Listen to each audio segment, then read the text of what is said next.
না মরে গেছে? আওয়াজ দেবেন, আছে না নাই? তাহলে আল্লাহ যদি ইব্রাহিম আলাইহিস সালামকে বুড়া বয়সে সন্তান দিতে পারে, হযরতে সারা বন্দা অবস্থায় যদি আল্লাহ সন্তান দিতে পারে, ওই আল্লাহ আমাকেও সন্তান দিবেন।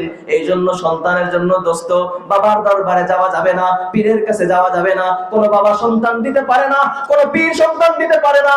বাবা আশা নিয়ে, বড় আশা নিয়ে তোর দরবারে এসেছি।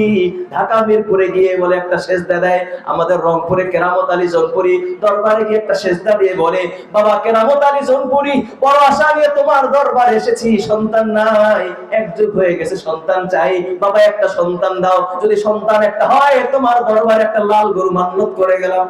আস্তে করে বলে না। তাহলে বাবার কাছে সন্তান যে ব্যক্তি চাবে, ঈমান আছে না গেছে? বউ আছে না গেছে? গেছে।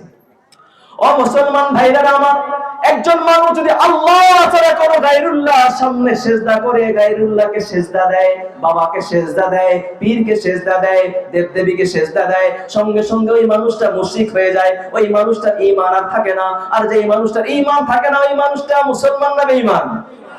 আল্লাহ পাক রব্বুল আলামিন বলেন, ওয়া ইউশরিক বিল্লাহ ফাকাদ হারামাল্লাহু আলাইহিল জান্নাহ, যে ব্যক্তি শিরক করে আল্লাহ তার জন্য জান্নাতকে হারাম করে দেন। ইন্নাল্লাহা লা ইয়াগফিরু আন ইউশরাকা বিহি ওয়া ইয়াগফিরু মা দুনা যালিকা লিমান ইয়াশা। আল্লাহ পাক রব্বুল আলামিন বলেন, বান্দা তুই হাজারো গুনাহ কর, আমি আল্লাহর কাছে মাফ চাইলে আমি আল্লাহ তোকে মাফ করে দেব, কিন্তু আমি আল্লাহ শিরকের গুনাহ মাফ করব না। যদি শিরক করে ফেলো, আবার নতুন করে কালেমা পড়ো, নতুন করে মুসলমান হও, তাহলে তুমি মাফ পাবে, অন্যথায় আমি আল্লাহর দরবারে তোমার নাজাত মুক্তির কোনো রাস্তা নাই। এই জন্য সন্তান চাবো কার কাছে? আল্লাহর কাছে। আল্লাহ বলছেন, বান্দা কিছু করা লাগবে না, আমি আল্লাহর কাছে যদি ইস্তেগফার করো, আমি আল্লাহর কাছে যদি মাফ চাইতে পারো, আমি আল্লাহ তোমাকে সন্তান দিয়ে সহযোগিতা করব। 5 নাম্বার, ওয়া ইয়াজআল লাকুম জান্নাতিন ওয়া ইয়াজআল লাকুম আনহারা। আল্লাহ পাক রব্বুল আলামিন বলে, বান্দা 5 নাম্বার আমি আল্লাহ তোকে বাগ বাগিচা দিয়ে সহযোগিতা করব।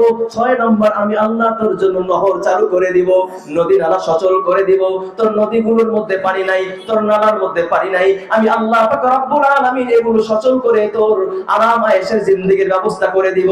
দোস্ত, সুতরাং যদি ইস্তেগফার করতে পারো, আল্লাহ পাক রব্বুল আলামিন 1 নাম্বার দুনিয়া